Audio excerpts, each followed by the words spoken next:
ಇವತ್ತಿನ ವಿಡಿಯೋದಲ್ಲಿ ಯುಗಾದಿ ಹಬ್ಬದ ಪೂಜೆ ಮಾಡೋದಕ್ಕೆ ಶುಭ ಮುಹೂರ್ತಗಳು ಯಾವುದು, ಯಾವ ಮುಹೂರ್ತದಲ್ಲಿ ನೀವು ಪೂಜೆ ಮಾಡಬೇಕು ಅನ್ನೋದನ್ನು ತಿಳಿಸ್ಕೊಡ್ತಾ ಇದ್ದೀನಿ. ಯುಗಾದಿ ಹಬ್ಬ ಅನ್ನೋದು ಹಿಂದೂಗಳ ಪಾಲಿಗೆ ಹೊಸ ವರ್ಷ. ಯುಗಾದಿ ಅಂತಂದರೆ ಹೊಸ ಯುಗದ ಆರಂಭ ಅಂತ. ಇನ್ನು ಈ ಯುಗಾದಿ ಹಬ್ಬದ ದಿನ ಪೂಜೆ ಮಾಡೋದಕ್ಕೆ 4 ಶುಭ ಮುಹೂರ್ತಗಳನ್ನು ತಿಳಿಸ್ಕೊಡ್ತೀನಿ. ಈ ಶುಭ ಮುಹೂರ್ತದಲ್ಲಿ ನಿಮಗೆ ಯಾವುದು ಸಾಧ್ಯ ಆಗುತ್ತೋ ಆ ಶುಭ ಮುಹೂರ್ತದಲ್ಲಿ ಪೂಜೆಯನ್ನು ಮಾಡಬಹುದು.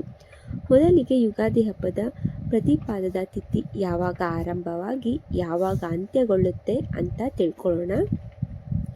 ಅನಂತರ ಶುಭ ಮುಹೂರ್ತವನ್ನು ನೋಡೋಣ. ಪ್ರತಿಪಾದ ತಿಥಿ ಆರಂಭವಾಗುವಂಥದ್ದು ಮಾರ್ಚ್ 19ನೇ ತಾರೀಕು ಗುರುವಾರ ದಿವಸ ಬೆಳಿಗ್ಗೆ 6:52 ಆರಂಭವಾಗಿ ಪ್ರತಿಪಾದ ತಿಥಿ ಅಂತ್ಯವಾಗುವಂಥದ್ದು ಮಾರ್ಚ್ 20ನೇ ತಾರೀಕು ಶುಕ್ರವಾರದ ದಿವಸ ಬೆಳಗಿನ ಜಾವ 4:52 ಅಂತ್ಯವಾಗುತ್ತೆ. ಇವಾಗ ಪೂಜೆ ಶುಭ ಮುಹೂರ್ತವನ್ನು ನೋಡೋಣ. ಮೊದಲನೇ ಪೂಜೆ ಮುಹೂರ್ತ ಮೀನ ಲಗ್ನದಲ್ಲಿ ಬಂದಿದೆ. ಈ ಸಮಯ ಹೇಳೋದಾದರೆ ಬೆಳಿಗ್ಗೆ 7:17 ಬೆಳಿಗ್ಗೆ 9:05 ಒಳಗಡೆ ನೀವು ಪೂಜೆಯನ್ನು ಮಾಡಬಹುದು. ಇದು ಬೆಳಗಿನ ಪೂಜೆ ಮುಹೂರ್ತ ಮೀನ ಲಗ್ನದಲ್ಲಿ ಬಂದಿರುವಂಥದ್ದು. ಇನ್ನು ಎರಡನೇ ಪೂಜೆ ಮುಹೂರ್ತ ಅಷ್ಟು ಬೇಗ ಪೂಜೆ ಮಾಡೋದಕ್ಕೆ ಆಗಲ್ಲ ಅನ್ನೋರು ಮೇಷ ಲಗ್ನದಲ್ಲಿ ಮಾರ್ಚ್ 19ನೇ ತಾರೀಕು ಗುರುವಾರ ದಿವಸ ಬೆಳಿಗ್ಗೆ 9:05 10:45 ಕೂಡ ಇರುತ್ತೆ. ಈ ಸಮಯದಲ್ಲಿ ಕೂಡ ನೀವು ಪೂಜೆಯನ್ನು ಮಾಡಬಹುದು.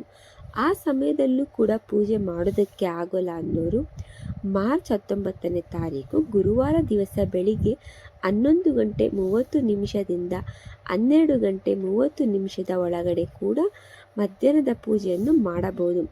ಆ ಟೈಮಲ್ಲೂ ಕೂಡ ಆಗಲ್ಲ ಅನ್ನೋರು 4ನೇ ಶುಭ ಮುಹೂರ್ತ ಮಧ್ಯಾಹ್ನ 2:15 ಆರಂಭವಾಗಿ 4:30 ಕೂಡ ಇರುತ್ತೆ. ಇದನ್ನು ಅಪರಾಹ್ನ ಪೂಜಾ ಮುಹೂರ್ತ ಅಂತ ಕರೀತಾರೆ. ಈ ಸಮಯದಲ್ಲಿ ಕೂಡ ನೀವು ಪೂಜೆಯನ್ನು ಮಾಡಬಹುದು. ಇದನ್ನು ಹೊರತುಪಡಿಸಿ ಸಂಜೆ ಗೋಧೂಳಿ ಸಮಯ ಅಂದರೆ 5:30 7:00 ಸಮಯ ಏನಿರುತ್ತೆ ಆ ಸಮಯದಲ್ಲಿಯೂ ಕೂಡ ನೀವು ಪೂಜೆಯನ್ನು ಮಾಡಬಹುದು. ಒಟ್ಟು 5 ಶುಭ ಮುಹೂರ್ತಗಳನ್ನು ತಿಳಿಸಿಕೊಟ್ಟಿದ್ದೀನಿ.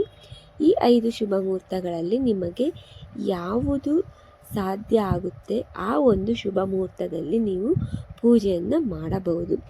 ಈ ವಿಡಿಯೋ ನಿಮಗೆ ಇಷ್ಟ ಆದರೆ ಲೈಕ್ ಮಾಡಿ, ಕಮೆಂಟ್ ಮಾಡಿ, ಹಾಗೆ ಶೇರ್ ಮಾಡಿ. Thank you for the watching.